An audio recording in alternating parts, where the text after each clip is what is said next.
question. You got a question for us? I know. Yeah, I got a question. Spot, it's kind of about the cars now. How do y'all feel about the? I know it's not like a misguided question or whatever, but how do y'all feel about the TURO insurance, the new TURO insurance plans? Man, so just to give context real quick, the platform that we all use as one of our entrepreneurial side hustles, TURO, like they changed they basically put it to where they take more of a cut when you rent your car out using their platform. So they used to be 75%, so you would take 75% home of what you rent for your car out for on the app. And now they changed it to adding it to they have a bunch of different tiers. But yeah, for me, I think that is good. I think that is good that they're opening up more tiers. It gives people more of a flexibility. More flexibility. And I think that what's going to happen, I think a lot of people are going to choose that, what we were talking earlier, are going to choose that lower tier, like where you're only getting 60% of the entire trip total. But I think it's going to help, that's going to force people to put their prices up, and it's going to weed out a lot of the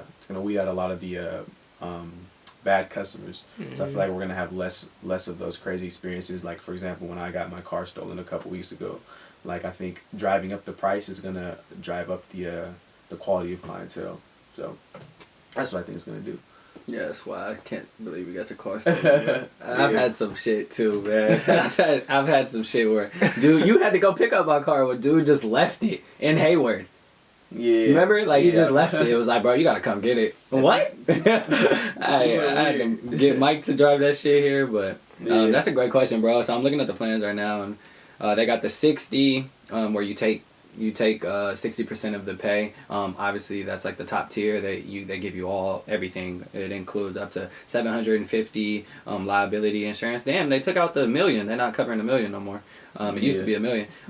Then they pay you like 100% of all eligible damage costs. There's no deductible, so a lot of people might choose that because there is no deductible, even though you only make 60%. But like Mike said, you raise the prices, you'll be back to where you are. It includes exterior wear, which I think the plan I'm on now, I think it doesn't include it. Doesn't if it's 3 inches or less or whatever. Right. So that's pretty cool. And then this is the best part, which is why a lot of people are going to choose it. We talked about it yesterday. Yeah. Includes loss of hosting income during repair, or $50 a day replacement vehicle reimbursement during repair. It would be really cool to reach out to our account managers. You should probably reach out to yours too. Because he seems pretty cool, but ask him like that loss of hosting income, is it just for that trip that the car was on? I think does it cover the month? I think it covers the month because it says during repair, so I think that's pretty big. Yeah, that's huge, bro. Yeah. Like they've offered that before, but it's definitely like because a lot of times your car will get hit and be in the shop for like a month, and then you're not able to profit off of, or not able to cash flow off of that asset anymore, which is really tough. So that's That's fire, man. So shit, I mean, like a lot of us said, we might be doing the 60 and then just raising the price. Yeah, what were your thoughts on it, Josiah? Well, me personally, I like it, but I just think that people that's been on the platform like we have since 2018 now, 2017, should get a different. We should be grandfathered in at those rates that we were at. If we want to bring new cars on, we should be able to. We'll have to do the new plans, but.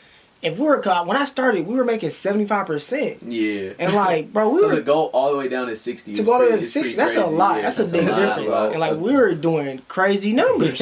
Yeah. So I like it. I do agree with it as far as the quality of renter, because when you are so competitive in the markets and you want to cover your expenses and start profiting as soon as you can during that month, that 60%. You're going to up your price. You're going to still make your money. Mm-hmm. So you're not going to be willing to come down as quick. So I do like that. But I do think it gives like the flexibility as far as like with the 85 and 80 plans for people that do have ways outside to insure their cars to maximize their profits. Because like if you have everything covered as far as like some big commercial insurance and you can just take the 85% and don't worry about them, put all the responsibility on the renter if they have a plan. And then if it's not on them, you got your own commercial plan backup, and you keeping 85% of your profits. That's a pretty good number. That's so I like the flexibility of that, but that's huge. That's a good number. That's a good number, but overall, I think it's gonna push I think it's gonna push some hosts out. Yeah, definitely. And then it'll make people feel more. So I think it'll push some older hosts out, but I think it'll bring in new hosts and give them like a bigger peace of mind when they're coming in with like cars because they have a price with like so much protection with that 60% plan. So yeah, I'm indifferent on it. I don't love it, but I don't hate it either. Like I understand. There's definitely no. I think if I was Turo, I think I would do this too. From a business standpoint, it makes sense. Right. And like it's good because it's gonna keep it's gonna help keep the platform thriving, keep it alive. Like I was telling you, I've been on conversations with this CEO of Turo, like, and some of the other top hosts in the area. Like the business is doing really well through the pandemic. So I mean, we talk about Turo a lot. So for anybody else who's listening, like it's still a really good option for a side hustle if you know what you're doing. And obviously, you could reach out to us to kind of get a better idea of what you should expect and how to really go about it the correct way. But it's still a really good option, and it's something that's not going away. Like even like if your company's still thriving through a pandemic, like that's probably a good indication of you're doing something right. So it's not going away, and could still be a good option for people trying to make a good side hustle. Yeah, it's facts, man. I'm gonna say, good plans that they offer. I just hate how they get rid of the income loss when you hit 70. So it's like 60 or 70. Like there's no 65. Yeah. You feel me? Like that's a huge jump because like the 70 plan sounds really cool, but then you don't get that income loss, which is huge because the cars get in an accident all the time, and then his car's been out for a month. My car's been in the shop for 2 weeks. You feel me? Like it just missed the biggest holiday of the year. So like you feel me? I could have made my whole bill off of just this weekend. For that 60 plan, they better not be fighting any claims anymore. Bro, you got 40%. Like, right. Give me my money. That's true, bro. Like, hey, you don't see the picture? Nah, fuck that. Take that. Take a picture then. Take the picture.